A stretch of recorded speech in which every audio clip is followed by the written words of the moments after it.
Shalom and welcome to another in our series of podcasts from Temple Beth Am, a dynamic center for conservative Judaism in Los Angeles. This is Meditation and Mindfulness with Rabbi Adam Kligfeld. Boker to everyone. Good morning to those who are here in person, those joining live through any number of the portals that it's available. And hello to anyone who might be hearing this on the Temple Beth Am podcast. It's Friday morning in Los Angeles.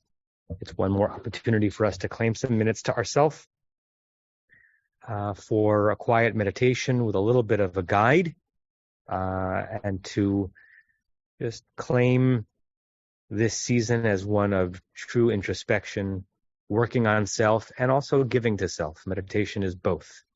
You are working on yourself on some level in a meditation, and it's a gift to yourself as well. At least it should be experienced that way.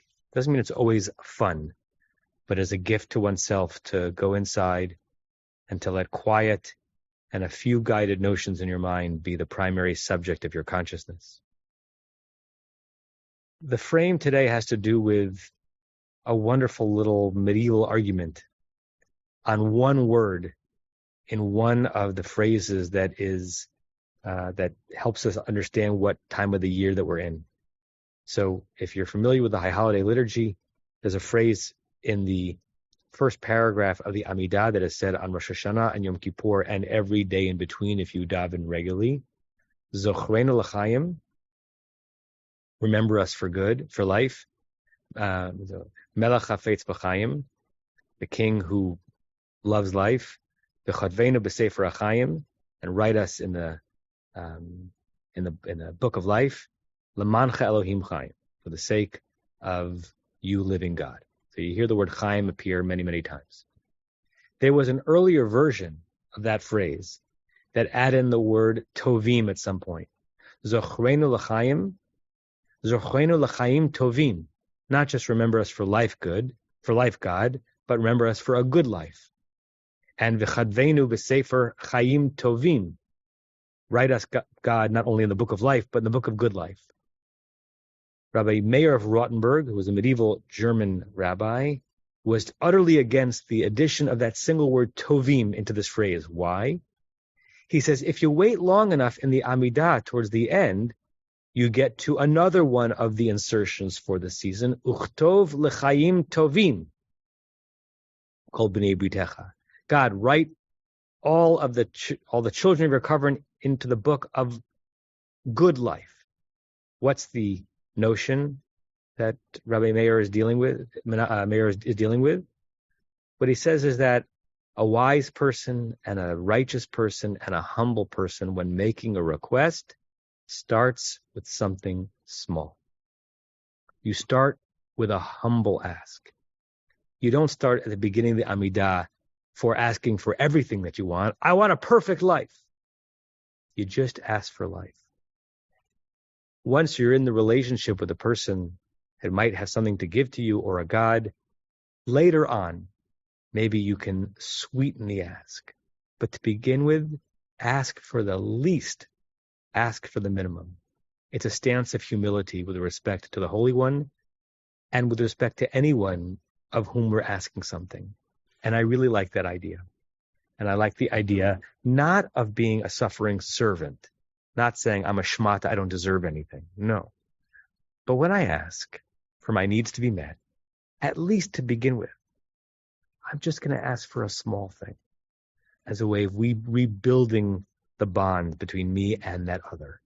And hopefully the other things that I dream about, fantasize about, will come later on in the relationship.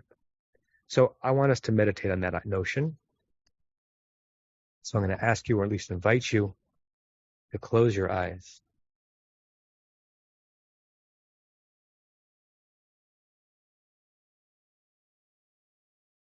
Close your eyes and start enjoying this position that your body's in. Even if it doesn't require shifting, you're shifting your psychic experience of your body.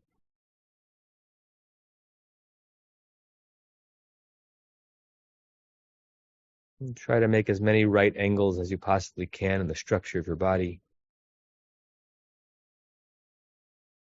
your lower legs straight up from your feet, which are flat against the ground. Your knee, a precise right angle.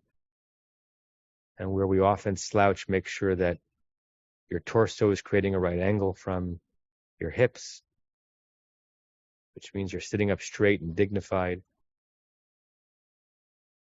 Have your elbows be at a right angle so that your arms are truly hanging low and you're resting your forearms on your legs.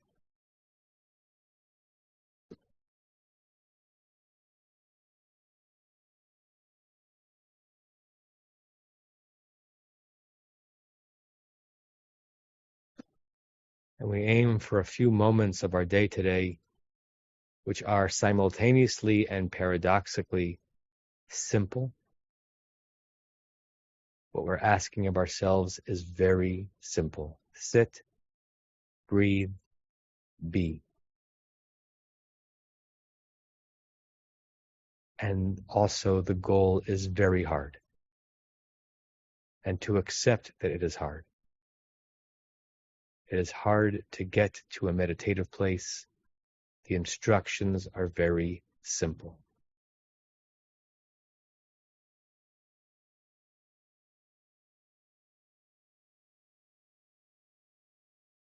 We aim to be in poised rest,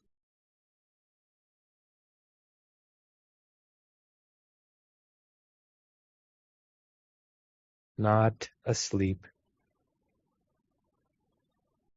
nor physically active.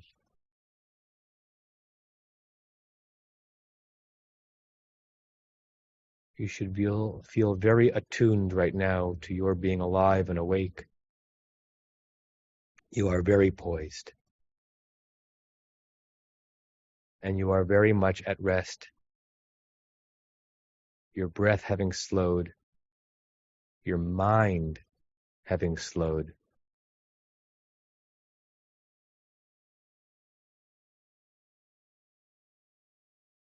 Poised rest.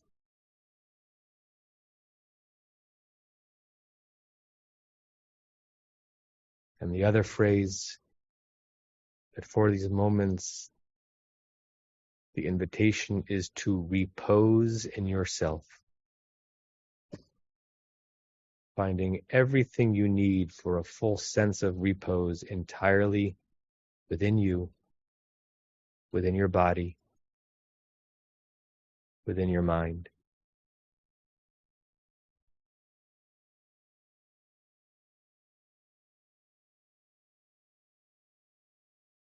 Ask with humility.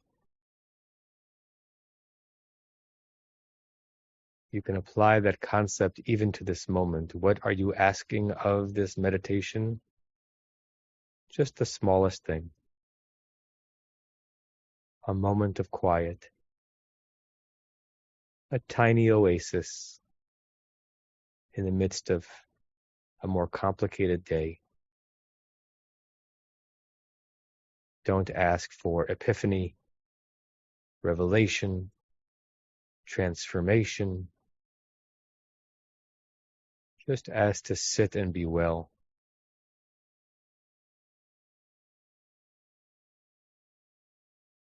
Zachrenu l'chaim. God, just remember us for life. What kind of life? I have many dreams, many hopes, many aspirations. But life itself is already not such a humble ask. I'll stop there. Zachrenu l'chaim.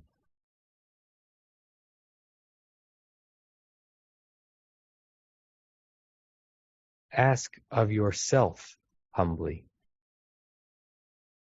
Whatever you ask or expect or request of yourself, start with a little.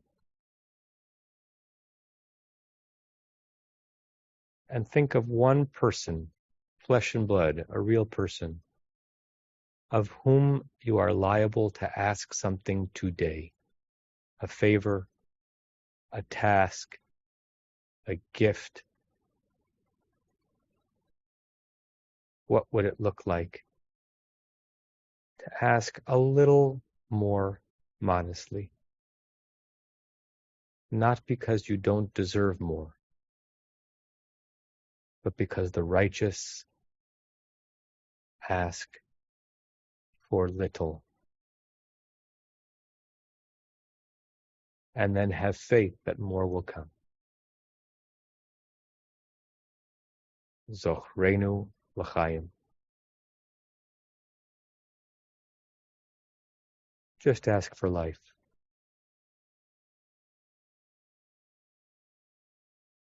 If granted, it would be an enormous gift.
Zochrenu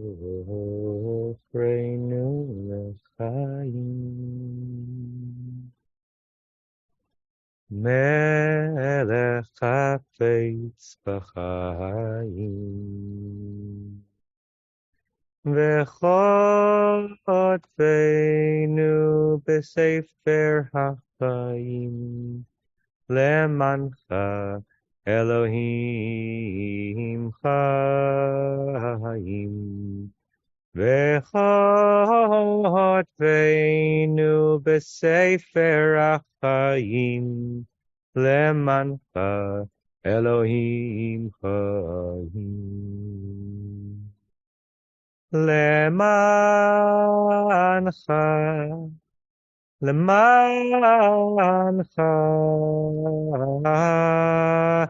אלוהים חיים.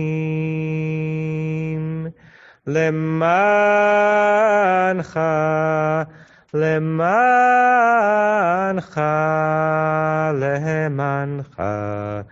אלוהים חיים.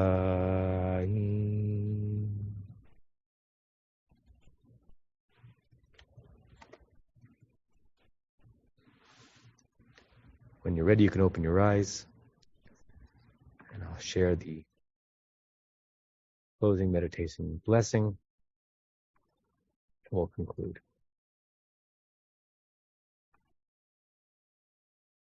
We'll say this 3 times. May we and all beings have happiness in the causes of happiness. May we all be free of suffering in the causes of suffering. May we all experience true happiness that has no taint of suffering. May we live in great equanimity, free from burdening attachment to loved ones and contempt for others, but rather with compassion for all. May we and all beings have happiness in the causes of happiness. May we all be free of suffering in the causes of suffering. May we all experience true happiness that has no taint of suffering. May we live in great equanimity, free from burdening attachment to loved ones and contempt for others, but rather with compassion for all. May we and all beings have happiness in the causes of happiness. May we all be free of suffering in the causes of suffering. May we all experience true happiness that has no taint of suffering. And may we live in great equanimity, free from burdening attachment to loved ones and contempt for others, but rather with compassion for all. And I say to you all Shalom and Shabbat Shalom and Namaste and Shana Tova and Gamar Chatima Tova. And I hope to see you soon. You have been listening to another in our series of podcasts from Temple Beth Am, a dynamic center for conservative Judaism in Los Angeles. If you enjoy these podcasts, we invite you to write a review on the Apple Podcast site or wherever you get your podcasts. For more information about Temple Beth Am Los Angeles, go to tbala.org.